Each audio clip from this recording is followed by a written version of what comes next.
How does attachment theory explain love bombing? So love bombing, I think of as existing along a continuum. Love bombing in extreme cases is usually because of narcissistic personality disorder. And that's somebody love bombing with the premeditated intention to win you over as a means of control.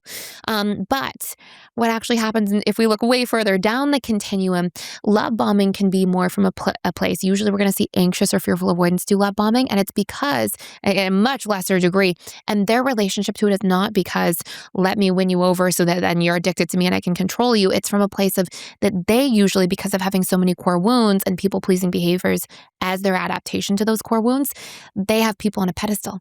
And so you're going to love bomb somebody that you admire and you look up to and you want to win over and people please. And so that's often what will happen is you get a lot more of those compliments and trying to win somebody over and charm them and all those things because of their own insecurity compared to how high they see other people that they're in relationships with.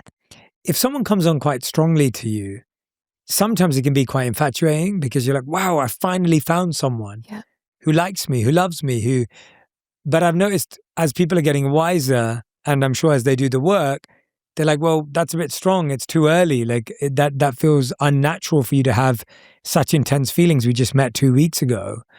What would you do in that scenario where you kind of see positives in this person, but their feelings are too strong and you don't want to get love bombed, but you still want to continue seeing them? How would you navigate that? The first answer is that in that early stage, you can have that conversation. You can say to somebody, hey, I really like you. I really like spending time with you. I'm super interested in you and getting to know you. And I feel like we're moving a little bit quickly. Here's the pace I like to go at. I want to manage your expectations. And that forces somebody to kind of check in with themselves and be able to do that work.